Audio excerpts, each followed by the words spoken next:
The JMU Dukes have had a tough slate of games over the past few weeks, but you know what? We've got a cupcake this time against Wake Forest. Now, I don't want to hate too much on Wake Forest, but their program isn't really that good so far this year. We're sitting right now at number 17 in the nation. Our goal has been to get in that top 15, and we are right on the cusp of doing it.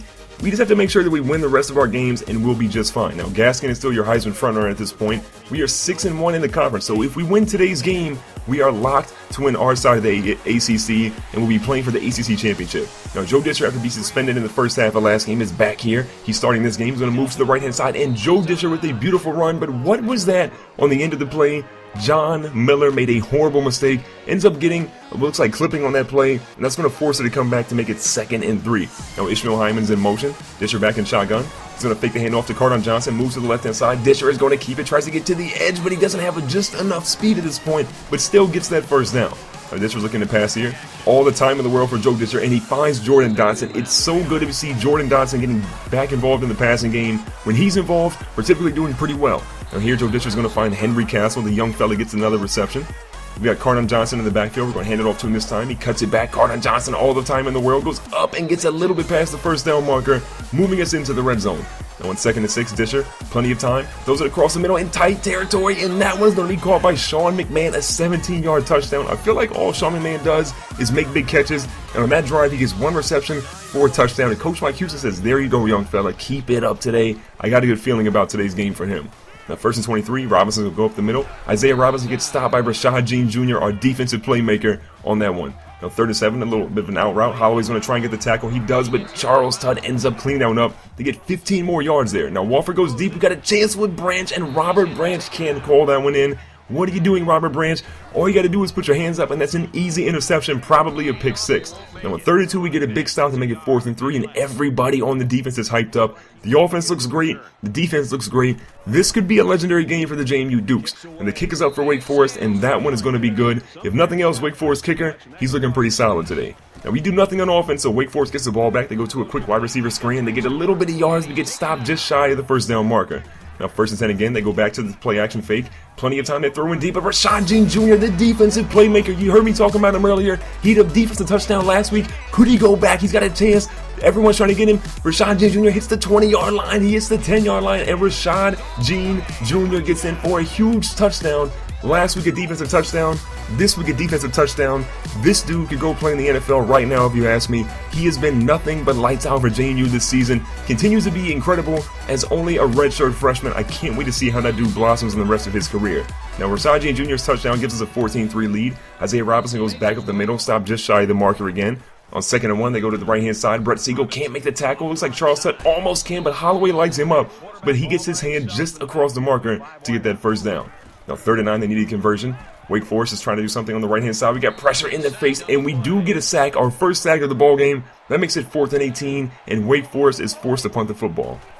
Now, back on offense, we hand it off to Cardon Johnson. Cardon Johnson has not been involved nearly as much as he would like on offense, so we're going to make sure that today he gets a steady dose of running the ball. Maybe we'll see him go over 100 yards, and we'll see what happens. Now, Ishmael Hyman goes up for a reception there, but it's nearly intercepted. A dicey throw by Joe Discher. Discher, again, with all the time in the world, gets hit on that play, and John Miller gets lit up by multiple defenders, but still holds on to it for the first down. And Discher rolls to the right-hand side. He got a guy open, throws it at Dotson, but Discher gets hit. Discher is actually going to come out of the ballgame at this point. We're not quite sure what happened with him, but we'll see what happens next. But Chase Sinclair nearly throws an interception. I've been kind of worried about Chase Sinclair. He had a chance to play last game. He didn't really play that well. Discher came in and dominated. Chase Sinclair, though, we need you to step up and step up big. And on 4th down, he does. He throws a nice pass to Jordan Dotson. Jordan Dotson kind of bailed him out as he dove for that one, but still, it's a first down, and we're in the red zone yet again. Now Sinclair pitches it out to John Miller. John Miller had a horrible mistake earlier in the ballgame, but he holds on to the rock here and gets 5 yards on that rushing attempt. Looking good so far, John Miller.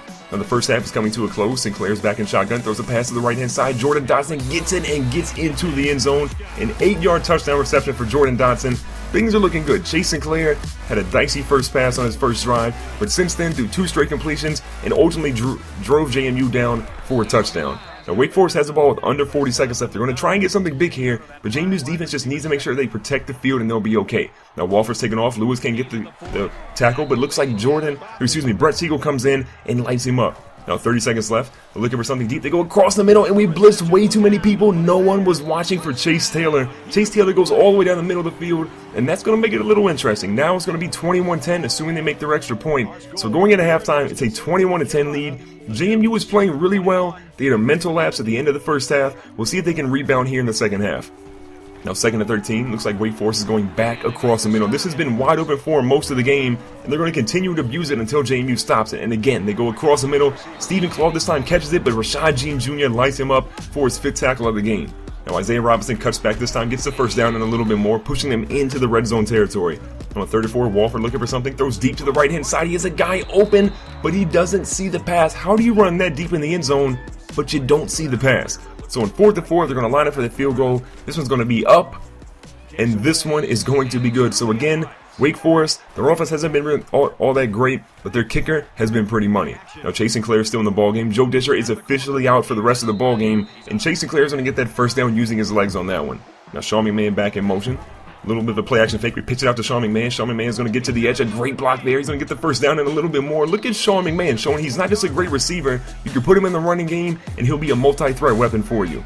Now Jordan Dodson's in motion. We go to the play action fake again. Chase Sinclair with pressure in his face, throws to the left-hand side, and Drew Coates is going to haul that one up. You haven't really seen his number called too many times today, but a big reception by him nonetheless. Now across the middle, and again, Drew Coates had a chance for a reception. They could have been a touchdown if he just put his hands up.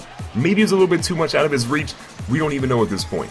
Now 37, Sinclair gets hit, and he throws a pass to Jordan Dodson. Jordan Dodson's going to haul that one in. He gets a touchdown, the 2nd passing touchdown of the day for Chase Sinclair. 5 for 9, 71 yards. He hasn't thrown for too many yards, but he's been efficient. Chase Sinclair looks pretty solid right now, way better than he did last week.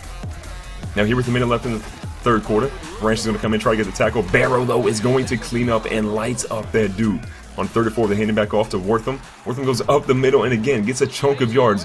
Wake Forest, for the most part, has been running all over us. Their passing game, though, has been spotty for the most part. We're able to stop it other than that touchdown at the end of the first half. Now, ending the 3rd quarter, it's going to be a 28-13 lead for us. If our defense can keep stopping their passing game, I feel pretty confident that JMU can walk out of here with a victory.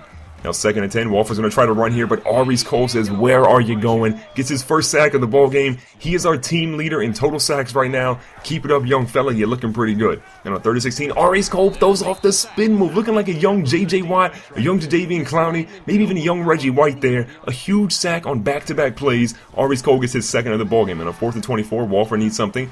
All the time in the world to pass. He steps up. Aries Cole tries to get to him. He throws it on the run. This one's going to be caught by Claude. We hit him up in the air. What is happening? A 35-yard reception. They had no business getting that first down. JMU, don't rest on your laurels now. Now here on 2nd and goal, we end up getting a sack there. Samuel McClendon comes in off the reserves and gets his first sack of the ball game. Looking pretty good, JMU defensive line.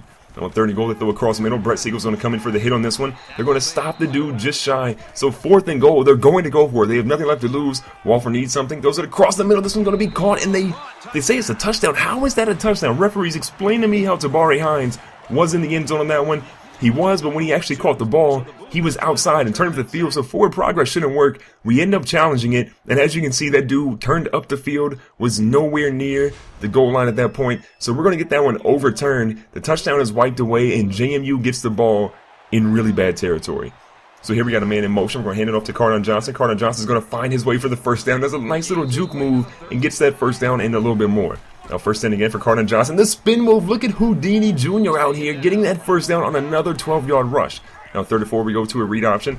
Chase Sinclair goes up the middle. Plenty of room to keep going, but he gets his shoestrings tripped up on that one, and they end up tackling him. Now 2nd and 7, a heavy blitz by Wake Forest. And they're going to sack Chase Sinclair, I believe for the first time this ball game, with a big hit.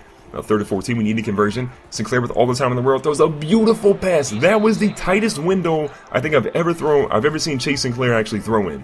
Now 1st and again, Sinclair's going to go with the read option. He's a big fella. The tanky dude is going to get down into 1st and goal territory. 13 yards in that rush. Chase Sinclair is looking poised today, so much better than last week. Now 1st and goal, we hand it off to Cardon Johnson again up the middle, and this time he gets a yard or so, but he's ultimately stopped.